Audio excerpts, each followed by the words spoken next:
আসসালামু আলাইকুম রহমতুল্লাহি ওবরাকাতুহু। কেমন আছেন ভিউয়ার্স? আশা করি ভালো আছেন। আমি আল্লাহর রহমতে ভালো আছি। তো ভিউয়ার্স, এখানে একটা তদবির আপনাদের কাছে নিয়ে আসলাম আজকে। তদবিরটা হলো সন্তান হওয়ার তদবির। তদবিরটা সেই সব লোকদেরকে দিবেন যাদের সন্তান হয় না, বন্ধ্যা মহিলা বা নিঃসন্তান, দীর্ঘদিন যাবৎ বিয়ে শাদী হয়েছে কিন্তু সন্তানাদি হচ্ছে না, সেই সব লোকদেরকে এই তদবিরটা দিবেন।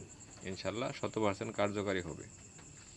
তবে ভিউয়ার্স, বিশ্বাসের সহিত তদবির করতে হবে। কোরআনী আয়াতের তদবির আমি আপনাদেরকে দেখাইতেছি।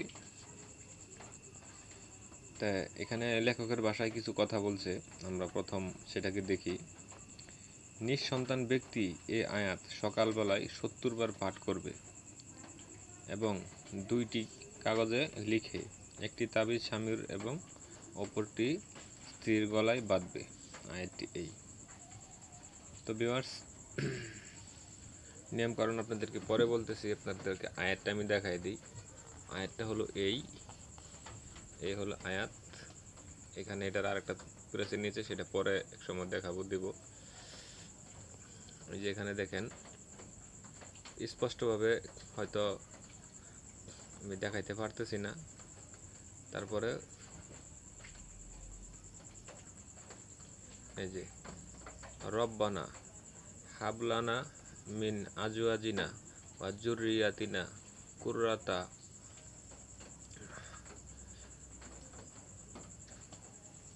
ওই যে আয়ুনিন ওয়াজআলনা লিল মুত্তাকিন ইমামা রব্বি হাবলি মিন রব্বি হাবলি মিল্লাদুনকা জুররিয়াতান এখানে তয়্যিবাতান তয়্যিবাতান ইন্নাকা সামিউন আলিম। এই হলো আয়াত। আপনার জের জবরগুলি আপনার লাল কালার লেখা তো স্পষ্ট দেখা যায় না। যাই হোক, তারপরে আপনারা দরকার পড়ে গ্লাসের সাহায্যে দেখে নেবেন। তো এটা করতে গেলে আপনাকে কি করতে হবে, যে কোনো সোমবার বা শুক্রবার বা বৃহস্পতিবার, এই 3 দিনের ভিতরে আমলটা আপনারা করতে পারবেন। এটা করতে হলে আপনাকে সকালবেলা গোসল করে পাকসাপ অবস্থায়, অজুরত অবস্থায় মেশক জাফরানের কালি দিয়ে ক্যাবলার দিক ফিরে বসে 11 বার দুরূদ ইব্রাহিম পড়ে তারপরে এটাকে আপনি মেশক জাফরানের কালি দিয়ে সাদা কাগজে লিখবেন। লিখে তারপরে আপনার এটাকে দুইটা তাবিজের স্বরূপে লিখবেন। একটা লিখে সেই মহিলার গলায় দিবেন, আর একটা লিখে সেই পুরুষের গলায় দিবেন। স্বামী স্ত্রী দুইজনের গলায় একটা লিখে দিবেন।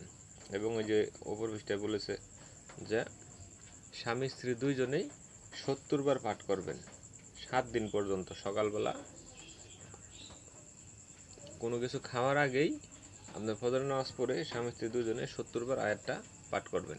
পাঠ করে আল্লাহর কাছে দোয়া করবেন।